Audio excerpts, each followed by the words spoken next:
시장의 문을 쉽게 열어보는 7월의 첫 주식학개론 시간입니다. 오늘도 상승의 에너지가 남아 있습니다. 시작은 홍콩 국가보안법 시행으로 인한 미중 간의 무역 갈등 격화 우려보다도요. 소비 심리 지표라든지 이렇게 양호한 경제 지표 쪽으로 조금 더 주목을 하고 있는 것 같은데요. 코스피가 보다 강한 가운데 양시장 모두 상승률 플러스 기록하고 있습니다. 자, 주식학개론 오늘은 토마토 투자클럽 문서진 전문가 그리고 김혜진 전문가 두 분의 진의 모셔보고요. 조금 더 챙겨둬야 되는 지금의 이야기들 정리를 해보도록 하겠습니다. 자, 어제 들려왔던 한국관광사발 한알령 해제 소식이 있었죠.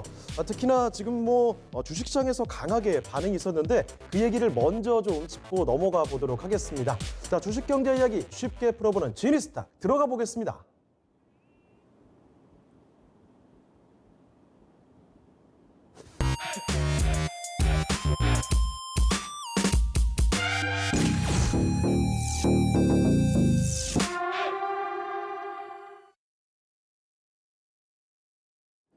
네, 지니스타 먼저 전문가님과 인사부터 나눠보도록 하겠습니다. 네, 전문가님 안녕하세요. 네, 안녕하세요. 네, 그 한알령 해제 이야기 언급을 하면서 들어가 봤는데 사실 호텔이나 여행 관련주 물론이고요, 엔터 등 여러 관련주들이 들썩들썩 거렸습니다. 이 중에서도 화장품 쪽이 좀 두드러졌던 것 같은데요. 그 이유가 있을까요? 네, 일단 말씀해 주신 대로 이제 어저께 한알령 해제 기대감으로 중국 소비 관련주들이 들썩였습니다. 최고로 좀 상한가를 많이 기록한 섹터가 이제 화장품 섹터인데요. 그래서 오늘은 좀 화장품 섹터를 중심으로 좀 볼까 합니다. 이렇게 화장품 섹터가 과연 중국 관련 소비주에서 가장 대장이 될 수 있는, 가장 수혜를 받을 수 있는 섹터인지 그 부분에 조금 더 중심에서 볼까 하는데요. 일단 주식 시장은 미래의 기대감이 반영되는 부분이니까 이렇게 한알령이 정말로 해제가 되었다면 사실 아직까지는 공식적인 한알령 해제가 아니죠. 지금 중국의 공식 입장에서는 한알령 해제는 없다라고 하고 있는데, 일단은 중국에서 큰 여행 업체에서 한국의 관광 상품을 뭔가 공식적으로 한알령 이후에 3년 만에 판매한다라는 기대감에 한알령 해제 기대감까지 온 건데요. 이렇게 한알령 해제가 정말로 되었을 때 그때 가장 수혜를 받을 수 있는 섹터가 화장품 섹터가 될지 그 부분을 조금 더 볼까 합니다. 사실 저번 달에 저희가 주식학개론에서 시진핑 중국 국가주석의 방한 기대감이 있으면서 중국 소비 관련주들을 소개시켜 드렸는데요. 그때도 화장품 관련주를 거론을 해드리긴 했어요. 그런데 이제 시진핑 중국 국가주석 방한 기대감이 조금 사그라들면서 주가 역시 좀 흐지부진한 모습을 보이다가 어저께 이제 상승을 해주었던 거죠. 최근에 이제 중국 화장품 시장이 저희 우리나라의 K뷰티처럼 차이나 뷰티, C뷰티 시장이라고 해서 성장세가 어마어마합니다. 사실 화장품 섹터 내에서 봤을 때 중국 시장의 성장세가 가장 가파르거든요. 제가 준비한 표가 있는데요.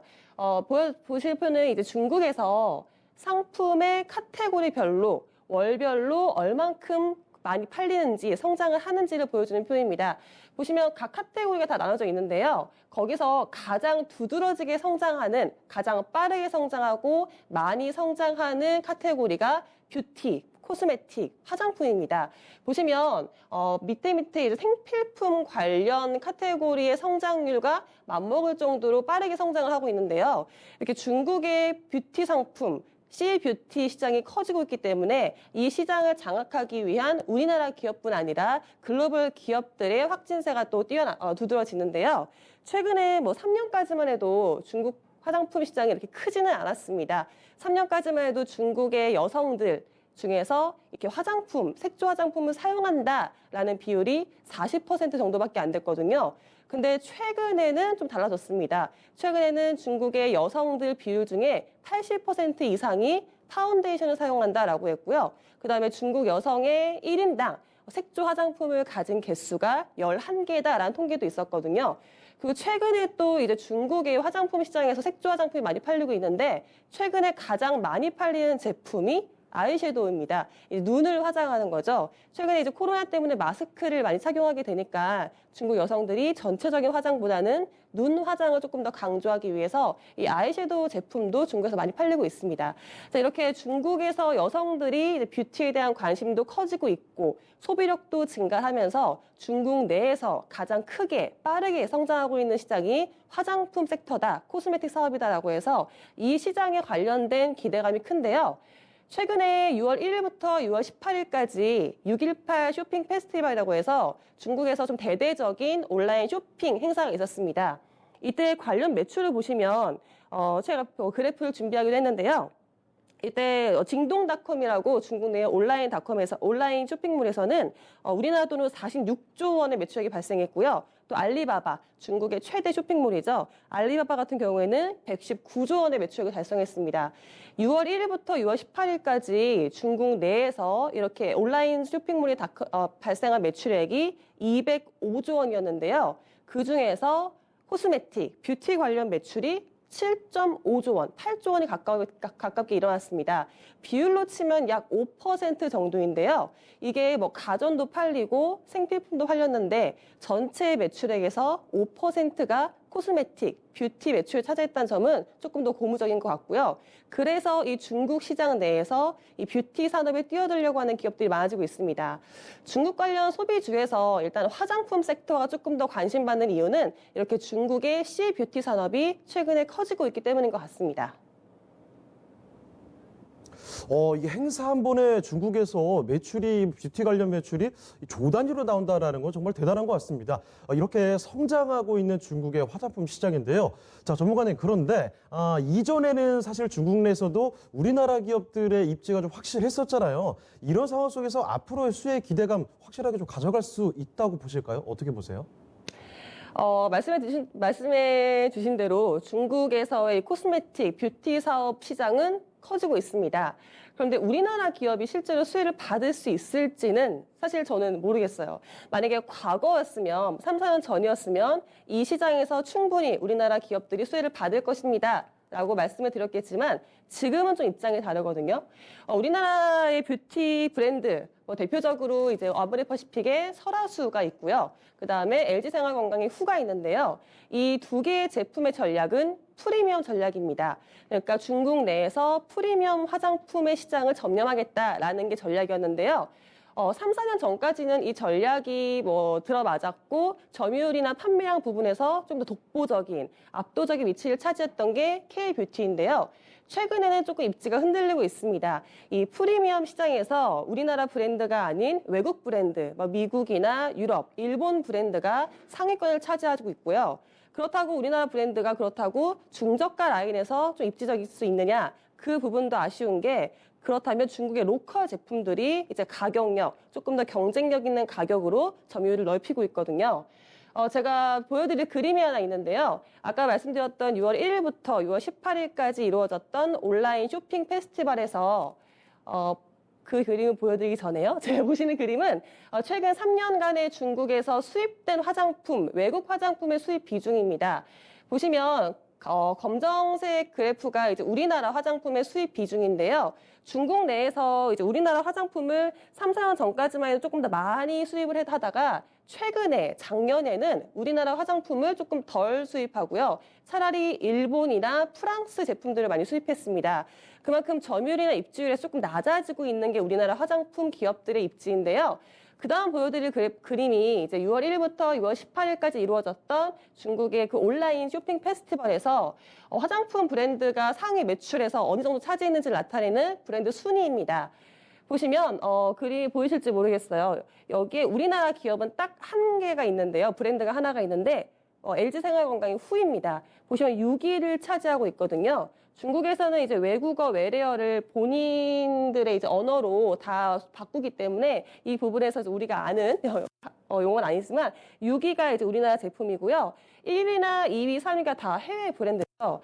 지금 현재 중국에서는 로레알이나 에스티로더, 랑콤, 올레이가 잘 팔리고 있는데요. 이 로레알과 에스티로더 같은 로레알이나 에스티로더 같은 브랜드는 이렇게 브랜드 입지력도 조금 더 탄탄하게 가지고 있으면서 가격 경쟁력까지 내세우고 있습니다.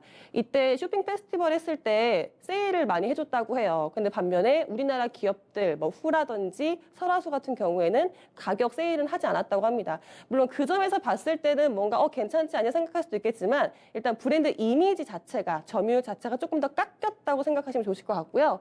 그래서 우리나라 화장품 기업들의 인지도가 좀 예전만큼 높지는 못하다. 차라리 중국 내에서는 최근에는 해외 브랜드 상품 이미지가 좀 더 많이 팔리고 있다라고 생각하시면 좋으실 것 같아요. 그래서 중국 화장품 시장이 커지고 있지만 우리나라가 수혜를 받을 수 있는 기업은 조금 작아졌다, 한정적이다라고 생각하셔야 될 것 같습니다. 네, 중국 내에서 우리나라 기업들의 입지가 좀 흔들리고 있다라는 사실은 확인을 해봤습니다.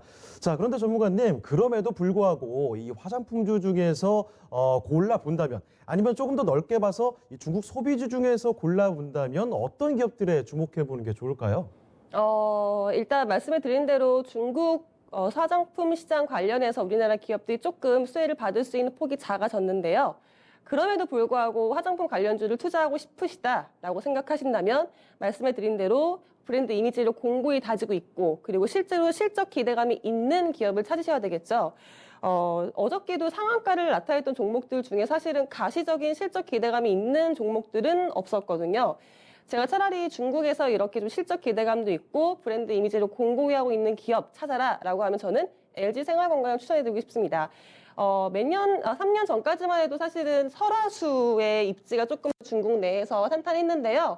보시는 그래프가 이제 후와 설화수의 매출 그래프 추이인데, 초록 색깔이 이제 후 매출이에요. 빠르게 증가를 하고 있고요. 설화수 같은 경우에는 좀 깎이고 있죠. 그래서 최근에 아까도 보여드렸지만 최근 중국에서 상위 10개, 화장품 10개 브랜드 내에서 꼽히는 브랜드도 설화수는 빠져 있거든요. 후가 차지하고 있기 때문에 이 부분은 좀 마케팅 전략에서 설화수가 조금 더 좀 폐쇄적인, 조금 더 보수적인 마케팅을 펼쳐서 후보다는 좀 매출액이나 점유율에서 낮아진 면이 있습니다.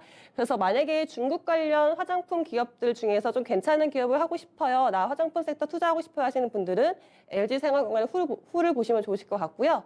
또는 이렇게 브랜드보다는 OEM, ODM 업체에 주목해 보시는 것도 좋을 것 같습니다. OEM, ODM 업체 같은 경우에는 이제 뭐 규모의 경제를 이뤄서 생산을 할 수 있는 여력이 있기 때문에 여러 브랜드를 생산해 주면서 뭐 제품의 다각화, 다변화가 가능하기 때문에요. 뭐 한국콜마나 코스맥스 같은 ODM, OEM 업체들도 주목해 보시면 좋으실 것 같습니다. 하지만 저는 중국 소비 관련주에서 화장품 섹터보다는 차라리 뭐 게임이나 컨텐츠 관련해서 조금 더 주목해 보시는 게 좋으실 것 같고요. 또한 중국 소비 관련 섹터보다는 조금 더 성장성이 있고 기대감이 있는 다른 섹터에 투자를 해보시는 것도 조금 더 안정적일 것 같습니다. 네, 오늘 지니스탁에서는요, 중국 소비주, 그중에서도 이 화장품주에 관련해서 자세히 정리를 해드렸습니다. 자, 그러면 이제부터는요, 이 문서진 전문가도 같이 불러보도록 하겠습니다. 주식학개론 꼭 알아야 되는 업종 체크를 해보도록 할 텐데요. 저희 주식학개론에서 사실 이전에도 자세히 풀어드린 바가 있는데 최근 정부에서 추진하는 이 한국판 뉴딜 정책이 있죠. 여기 핵심 축을 이루는 그린 뉴딜과 관련한 이야기입니다. 바로 오늘 풍력발전 관련주를 집중 분석해 보도록 하겠습니다. 자, 그러면 주식학개론 오늘의 페이지 열어보겠습니다.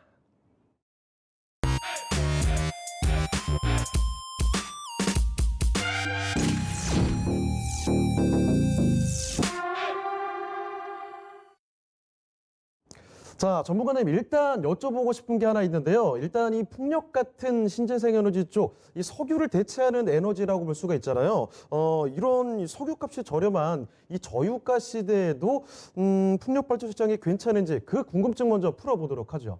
네, 맞습니다. 이제 많은 분들이 이런 의구심을 많이 가지실 겁니다. 지금이 사실 저유가지 않습니까? 뭐 한때 마이너스까지도 갔었던 WTI 기준으로 물론 뭐 선물이지만 네. 그 정도까지 갔었던 이제 유가다 보니까 뭐 지금 최근에는 감산 관련 이슈도 있다 보니까 조금씩 올라오는 왔어요. WTI 기준으로 본다면 40불 언저리에서 왔다 갔다 하고 있으니까 뭐 그럼에도 불구하고 절대적으로 저유가가 맞죠. 40불 수준의 저유가가 맞고요. 여기서 뭐 50불, 60불, 70불, 80불 가기가 어렵다. 워낙 대체들이 많이 나오다 보니까 유가는 계속 이제 저유가인데 그러면 이렇게 유가가 싸면 그냥 화력 발전을 많이 할 거고 그렇게 되면 당연히 이제 풍력 발전은 안 하지 않을까라는 많은 분들이 생각이 있는데요. 이건 좀 다릅니다. 일단 유가와 풍력 타워 건설은 상관관계가 매우 낮습니다. 이제 표를 하나 보시면 되는데요. 첫 번째 표를 보시면 지금 이렇게 이게 유가 이 선으로 나와 있는 게 이제 연평균 유가의 흐름이고 가격대고요. 그다음에 이게 바로 나와 있는 게 이제 풍력 터빈 신축 하는 거 나타내는 건데요. 보시면 아시겠지만 유가가 떨어지고 있음에도 불구하고 연간 풍력 터빈 신축은 계속 늘어나고 있어요. 네. 네, 이게 계속 늘어나고 있기 때문에 단순히 유가가 올라가고 내려가고 하는 거와 관계없이 계속 지금 풍력 터빈은 계속 이제 지어지고 있다라고 보시면 되고요. 결정적으로 이렇게 이제 지어지는 결정적인 거는 결국은 정부 정책이라고 보시면 됩니다. 네. 지금 대부분의 국가들 우리나라뿐만 아니라 글로벌적으로 지속적으로 이제 이 뭐 탄소 배출권과 관련된 부분에 있어서 또 규제도 하고 있고요. 그다음에 이제 글로벌적으로 주요 국가들이 대부분 다 신재생 에너지에 대한 육성을 하죠. 물론 이제 미국 같은 경우는 이번에 뭐 파리 기후 협약도 좀 탈퇴를 하면서 트럼프 대통령이 뭔가 이제 화력 발전 관련 부분에서 이제 화석 연료지 쪽을 더 밀죠. 네. 아무래도 이제 셰일 오일 쪽이 있다 보니까 밀매도 불구하고 사실상 그러니까 글로벌에서 태양광과 풍력이 가장 많이 설치된 나라가 참 아이러니하게도 또 미국입니다. 미국이에요. 네. 예, 그러니까 풍력과 그만큼 이제 화석 관련 부분을 강조는 하고 있지만 이게 시대적인 흐름을 거스를 수가 없다라는 거죠. 그래서 미국 같은 경우도 그만큼 계속 이제 정부적으로 계속 밀고 나가고 있고요. 이 정부적으로 가장 이제 강력하게 밀고 있는 국가가 유럽이거든요. 유럽은 아주 강력하게 지금 환경 규제를 하다 보니까 이쪽 관련 쪽에서도 계속 지금 나오고 있다라는 점을 감안한다면 단순히 유가가 비싸고 싸고 큰 의미 없다라고 이야기 드리도록 하겠습니다. 네, 제가 단순하게 생각했던 것과는 달리 사실 유가와 풍력 발전 시장과의 관계성이 사실 별로 없었습니다. 이런 부분 여러분도 참고를 해두시고요. 자, 그럼 전문가님, 이 풍력 발전 시장 앞으로 성장성이 중요할 것 같습니다. 성장성은 어떻게 보십니까? 많은 분들이 이제 사실 가장 중요한 게 이거잖아요. 앞으로 성장이 어떻게 될까라는 건데요. 사실 저는 뭐 신재생 에너지 관련 부분에서는 대부분 다 성장을 할 거라고 보고 있습니다. 계속 이야기 드리고 있는 것처럼 뭐 혹시 표가 하나 준비됐으면 보도록 하겠는데요. 글로벌적으로 신재생 에너지를 계속 육성하고 있는 구간이거든요. 한 차트 하나 볼까요? 차트를 그림을 한번 보면 이게 이제 이거는 일단 우리나라입니다. 우리나라의 에너지 계획을 나타내는 건데요. 물론 뭐 다음 정권이 바뀌면 또 어떻게 될지는 모르겠어요. 이게 가장 민감한 건 원전이니까. 그러니까 원전이 만약에 뭐 다시 다음 뭐 다른 정권이 혹시라도 바뀌면 이 탈원전을 폐기할 수도 있으니까 그때는 어떻게 될지 모르겠지만 그럼에도 불구하고 원전이 비율이 다시 늘어나도 석탄이라든지 에너지 발전이 줄겠죠. 그렇죠. 이게 신재생 에너지 자체의 비중이 확 줄지는 않을 겁니다. 그래서 신재생 에너지와 관련된 부분은 계속 이제 성장을 합니다. 물론 저는 이번에 산업부에서 낸 통계는 믿지 않습니다. 지금 2034년까지 지금 신재생 에너지 비율을 40% 말이 안 됩니다. 이거는 절대로 될 수는 없고요. 근데 어쨌든 중요한 건 저 수치를 맞춘다라는 거에 방점을 맞추지 마시고요. 네. 예, 저렇게 될 거라는 거지. 지금 저건 말이 안 되거든요. 저렇게 되면 그 전기료가 장난 아닙니다. 그렇기 때문에 저거는 말이 안 되고, 근데 어쨌든 저런 식으로 해 나가겠다라는 거기 때문에 그쪽과 관련해서는 저는 개인적으로는 확실하게 우리나라도 이런 신재생 에너지 쪽을 계속 밀 거다라고 볼 수 있고요.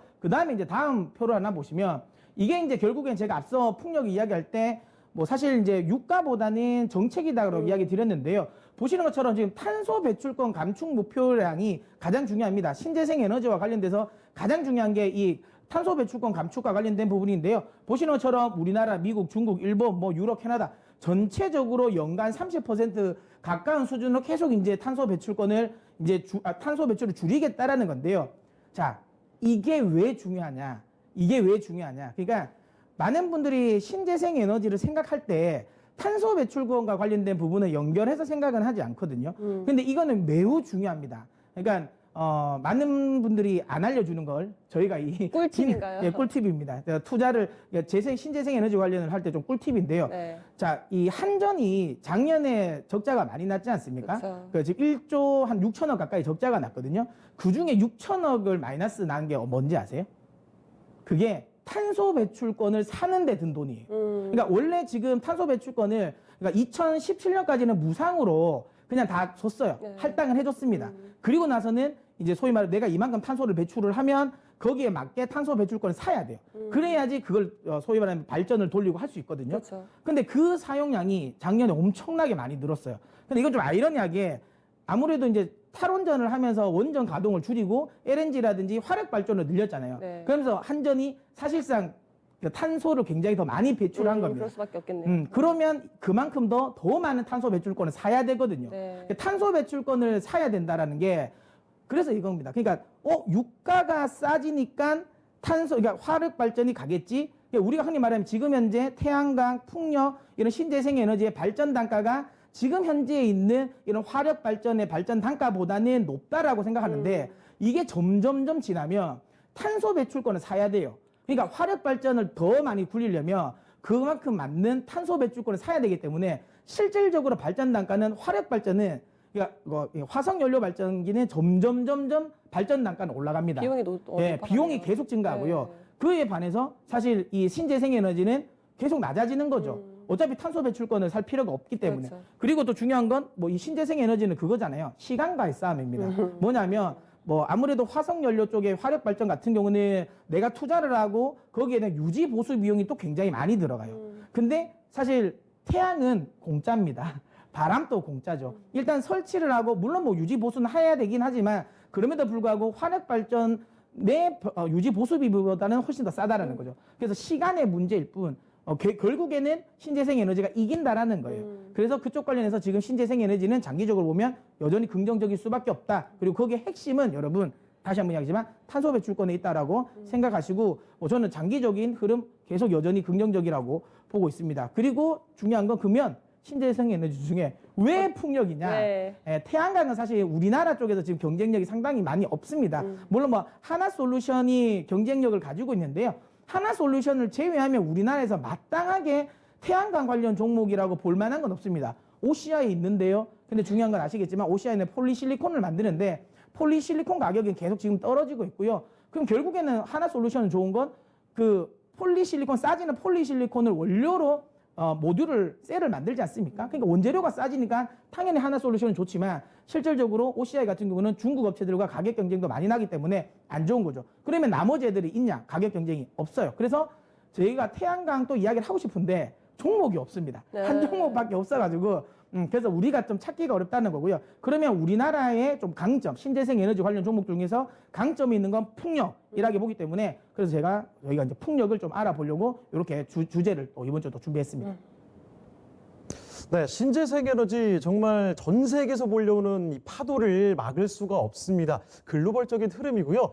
특히나 우리나라에서도 이 신재생 에너지 중에서 풍력을 선택한 이유까지 말씀을 해주셨죠. 경쟁력이 있는 게 별로 없다는 거예요. 자, 풍력 발전 시장의 성장성 짚어봤는데, 자, 정보관님 그러면 그 중에서도 이제 관심 종목들 알아봐야죠. 네. 그래서 저희가 이제 관심을 가지는 종목은 이렇게 4종목을 저희가 선정을 했는데요.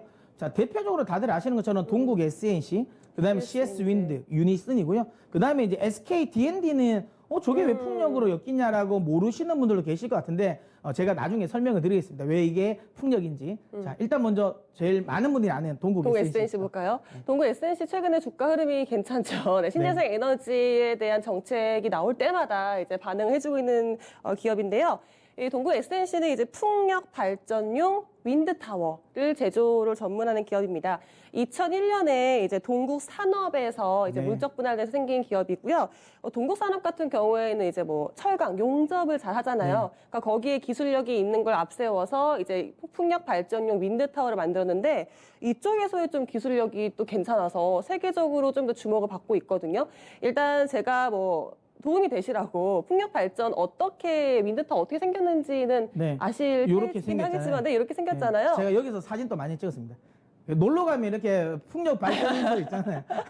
아, 그래서 여기 가셔가지고요. 아, 그러니까 이게 육상용이 있고, 지금 제가 준비한 건 이제 해상용인데요. 이제 해상용 이제 윈드타워인 건데, 이렇게 큰 바람을 일으켜서, 거기에 이제 바람의 뭐, 운동 에너지를 이용해서, 전환되는 유도 전기를 이용해서 이제 전기를 발생시키는 거죠.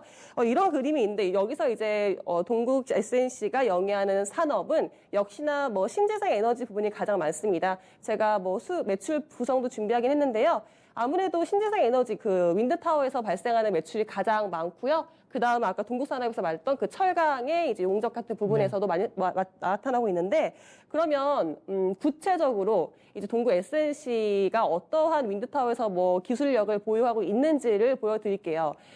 이렇게 말씀하시는 분들도 계시더라고요. 그 풍력의 윈드타워가 별 기술이 필요 없다. 이거 그냥 뭐 기술력이 굳이 뭐 필요하지 않다라고 말씀하시는 분들도 계셔서. 큰일 날 소리입니다. 큰일 날. 네, 정말로 그런 부분에서 제가 좀 이 어떻게 구성이 돼 있는지 제가 이 윈드타워의 네. 구성도를 준비를 했는데요.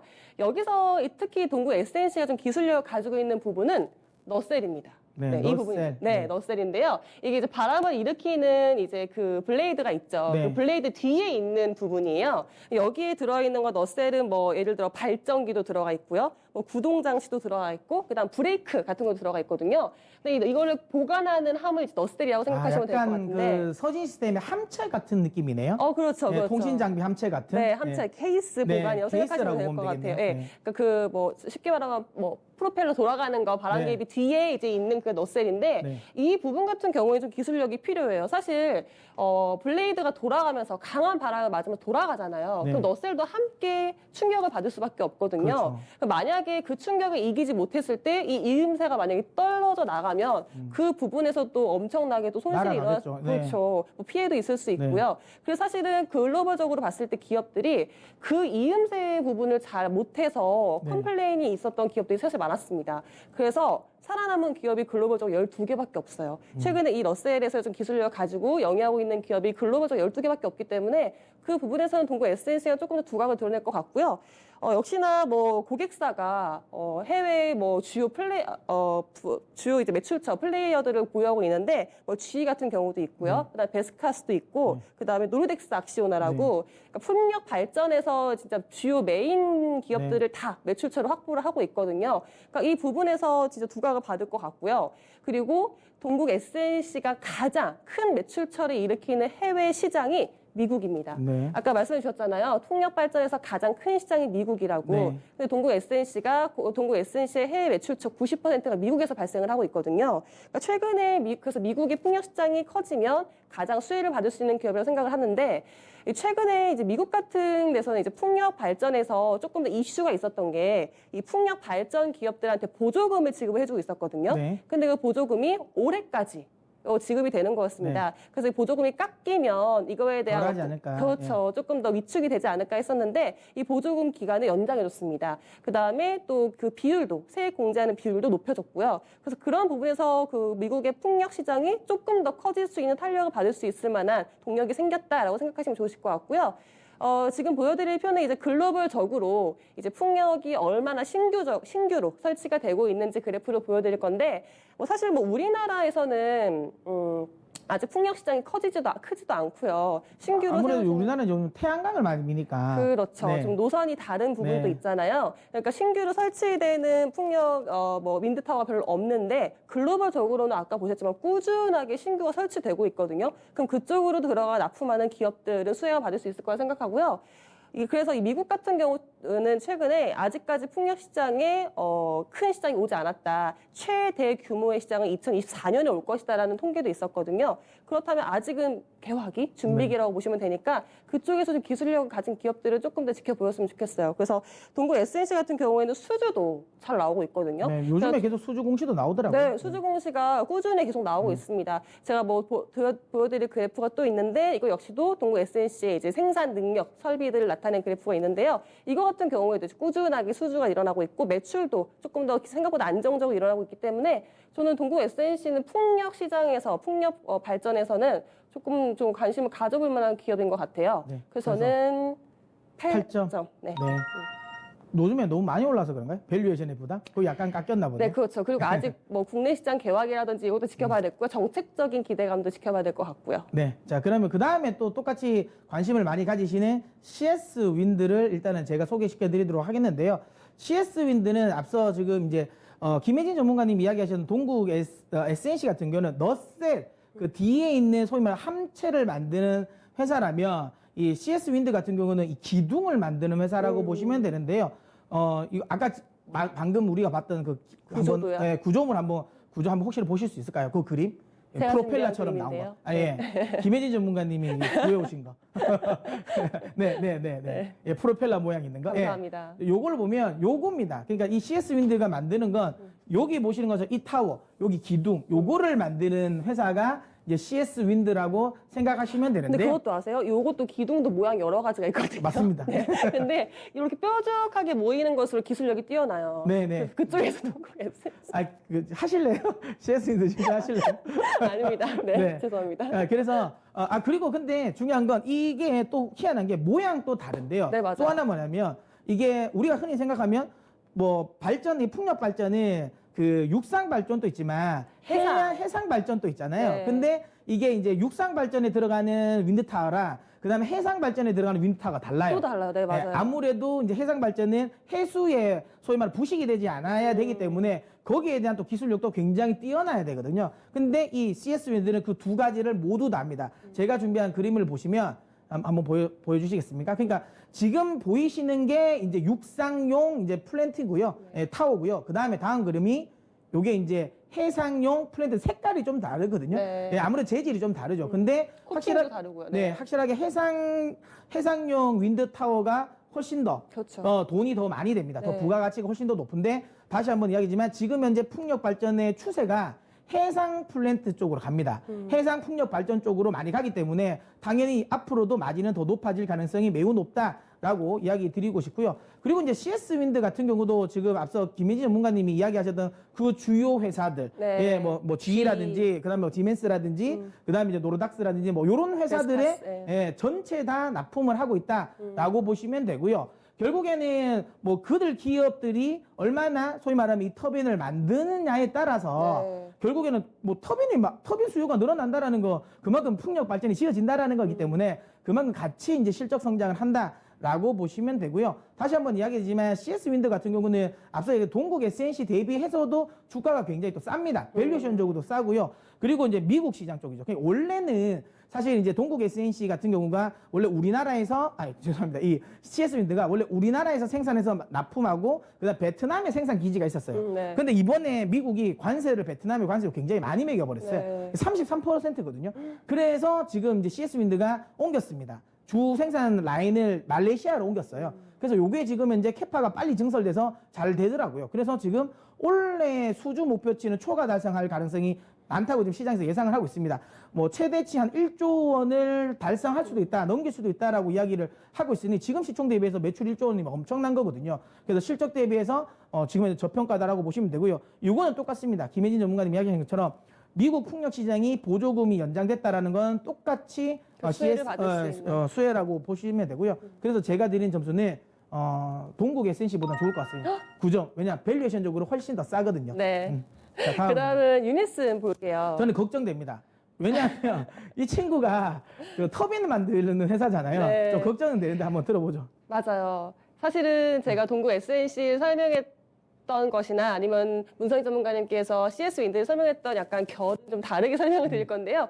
유니슨도 이제 풍력 발전의 터빈을 생산하는 기업입니다. 근데 이쪽으로의 수주가 안 나오고 있어요. 안 나올 수밖에 없죠. 메인 군들이 지금 지이나 이쪽으로 다 가져와 버리니까. 그렇죠. 네, 그래서 그쪽에서의 사실 그런 뭐 수주에 대한 증가분은 없는데 이건 있어요. 풍력 발전 프로젝트를 개발하고 있거든요. 그러니까 이거는 이제 풍력 이제 단지가 조성이 될 거잖아요. 거기서 이제 뭐 부지 선정부터 그다음에 유지 보수까지 그 케어를 다 해주는 게 이제 유니슨인데요.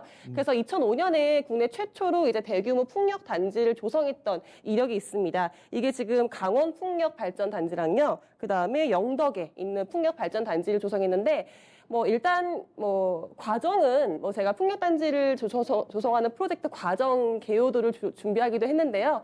사실 뭐 이거에 대한 뭐 뭐랄까요, 뭐 기업의 뭐 마진율이나 뭐 이런 게 뭐 뛰어나지는 않아요. 사실은 유니슨이 풍력 터빈을 많이 수주를 해줘야 그 부분에서 조금 더 수혜를 많이 받을 수 있을 텐데, 뭐 저희가 준비한 건 일단 뭐 프로젝트는 그거예요. 부지 선정부터 그다음에 결국에는 뭐 업체 선정하고 그다음에 유지 보수까지 다 케어를 해주는 관리를 하고 있다. 근데 이쪽 부분에서 조금 더 뭐 우리나라가 풍력 발전으로 조금 더 신재생 에너지를 키운다면 뭐 이 프로젝트 개발에 드는 뭐 수요가 는다면 유니슨이 수혜를 받을 수 있겠지만. 주요 매출처인 네. 풍력 터빈이 어느 정도 수주가 되는지 좀 지켜봐야 될 것 같아요. 그래서 조금 더 아쉬운 면이 있어서 또 실적이 그래서 조금 아쉽거든요. 예, 실적도 아쉬운 면이 있어서 그래서 풍력 관련해서 유니슨이 계속 거론이 되고는 있지만 저 역시 또 아직 좀 지켜봐야 될 게 많고 실적이든 뭐든 조금 더 봐야 되겠다라고 해서 유니슨은 저는 점수를 5점? 아, 4점 주고 가셨어요? 네, 아니 근데 사실 저희가 이 5점을 거의 드린 적이 없는데 이 네. 5점이면 거의 막 매도 이견이잖아요. 그러니까 저희는 제 생각에는 그러니까 유니스는 혹시라도 가지고 계시면 반등시 매도 의견을 지금 드리시는 거잖아요. 네, 그렇죠. 5점 정도면은 네. 제가 고민을 많이 했거든요. 네. 근데 최근에 이제 풍력 뭐 에너지, 신재생 에너지가 시장에서 좀 부각을 받으면서 같이 상승을 해줄 때 혹시나 그렇죠. 괜히 이거 사지 마시라는 거죠. 혹시나 네. 매수를 하시거나 보유하신 분들은 좀 반등을 이용해서 나오셨으면 좋겠어서 차라리 동구 SNC나 네. CS 인드 쪽으로 가셨으면 좋겠어서요. 저는 좀 그렇게 점수를 주겠습니다. 자, 그 또 한 번 유니슨이 좀 안 될 수밖에 없는 게 앞서 이야기했지만 터빈은 안 되지만 부지 선정하는 그런 케어는 된다라고 네. 하셨지 않습니까? 근데 그것도 쉽지가 않을 겁니다. 왜냐? 이 SK D&D가 그 사업에 그 사업을 지금 주력을 하거든요. 네. 자, 많은 분들이 SK D&D가 이게 왜 풍력이냐라고 생각하실 수도 있는데요. 사실상 이제 SK D&D의 이제 주요 사업은 원래 이제 부동산 매출을 원래 냈는데 그렇죠. 이게 이제 최근 들어가지고 그 단순 부동산이 아니라 신재생 에너지 개발. 그러니까 앞서 이야기 드린 것처럼 풍력 발전하면 단지를 조성하고 플랜트를 부지 선정하고 그다음에 플랜트 관련 부분은 뭐 SPC 이렇게 이거 뭐 도급을 주고 이런 역할을 합니다. 그리고 운영까지 하는 거. 그 사업을 지금 현재 SK D&D가 하고 있고요. 최근에 우리나라에서 새로 육성되는 이런 신재생 에너지 관련 사업을 사실은 SK D&D가 이쪽으로 거의 다 가더라고요. 거의 다 가져가고 있다라고 보시면 되고요. 뭐 한번 표를 준비하면 여기 보시면 아시겠지만 지금 현재 SK D&D가 신재생 프로젝트 현황인데요. 보시면 아시겠지만 꾸준히 지금 현재 거의 뭐 꾸준히 계속 모든 걸 다 수주하고 있고요. 보시면 앞으로 지금 투자할 거, 그러니까 올해부터 해서 내년까지 쭉 전부 다 쫙 다 있습니다. 내년까지 있네요. 예, 쭉 수주가 다 나와 있는 거죠. 그러니까 사실상 우리나라에 지금 새롭게 풍력 관련 부분의 프로젝트를 하면 SK D&D가 거의 수주한다라고 봐도 과언이 아니다라고 생각합니다. 그래서 만약에 내가 부지 선정과 관련된 이슈를 나는 좀 좋아한다라고 하면 차라리 유니슨보다는 SK D&D가 좋고요. 그리고 SK D&D의 또 하나의 또 매력 포인트는 뭐냐면 신재생 에너지의 약간 종합 선물 세트인데 일단은 이거 ESS 관련 쪽에 투자도 많이 했죠. 근데 지금은 ESS 관련 이제 화재가 나오면서 매출이 떨어지긴 했지만 이게 또 다시 정상화가 되면 새로운 매출이 다시 발생이 되고요. 그리고 지금 많은 분들이 좀 관심을 가지는 연료 발전 관련 쪽에 이쪽에도 투자를 지금 현재 하고 있기 때문에 이 연료 전지 사업에 대한 또 정상화 기대가 충분히 저는 기대감을 또 가져볼 수 있다라고 생각돼서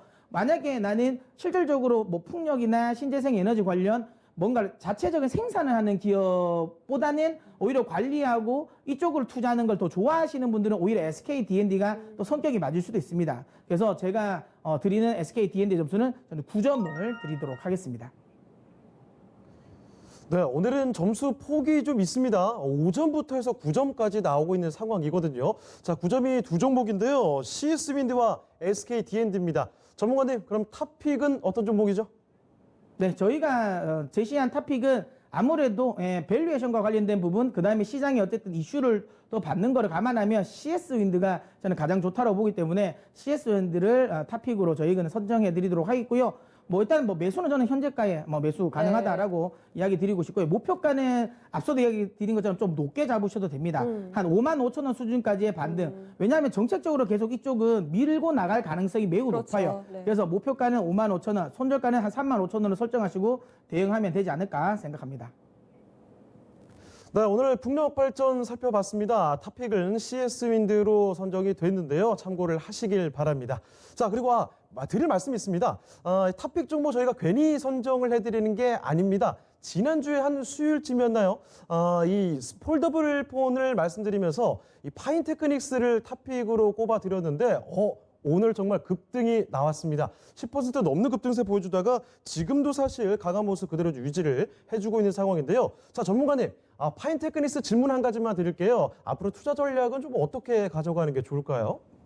네, 파인테크닉스를 저희가 소개를 시켜드릴 때도 이야기 드린 것처럼 폴더블에 대한 기대감이 크고 사실 파인테크닉스 같은 경우는 이제 디스플레이 내장 힌지와 관련된 부분이고 그때 네. 저희가 소개시켜드릴 당시도 확장성이 조금 더 있다. 그렇죠. 왜냐하면 KH마텍 같은 경우는 딱 삼성전자의 휴대폰 납품이지만, 제조보다. 네. 납품이지만 파인테크닉스는 디스플레이니까 그 디스플레이가 사용이 되면 나중에는 애플 관련 매출도 나올 수 있다. 이런 기대감을 가지기 때문에 여전히 저는 긍정적이라고 이야기 드리고 싶고요. 만약에 가지고 계신 분은 목표가까지는 들고 가십시오. 네. 제가 보기에는 크게 무리가 되는 가격대는 아니기 때문에 더 저는 오늘 급등했으니까 판다 이게 아니라요. 더 수익을 극대화한다는 생각으로 목표가 5,000원까지 끌고 가셨으면 좋겠습니다. 자, 지난주 말씀드렸던 탑픽 종목 파인테크닉스에 대한 투자 전략까지도 검토를 해봤습니다. 자, 주식학개론 마무리할 시간이 다가오고 있는데 한 가지만 추가적으로 더 말씀드리도록 할게요. 자, 진이와 함께하는 아주 좋은 정보를 챙겨갈 수 있는 공개 방송 시간이 있습니다. 자, 오늘 저녁 8시 30분에 진행이 되는데요. 주제 딱 맞네요. 7월 주목해야 할 섹터는 7월의 첫날 7월 달 전체 주목해야 될 섹터를 점검해 드린다고 합니다. 자, 김혜진 전문가와 함께 할 수 있는데요. 저녁 8시 30분 7월 주목해야 할 섹터 같이 하시면서 유익한 정보 함께 얻어가셨으면 좋겠습니다. 자, 이제 슬슬 마무리해 보도록 하죠. 지금까지 다양한 투자 판단에 대한 도움 말씀드렸습니다. 하지만 특정 종목의 상승 또 하락을 보장하지는 않습니다. 명심을 해주시길 바라고요. 그럼 저희는 내일 이 시간에 다시 뵙겠습니다. 고맙습니다.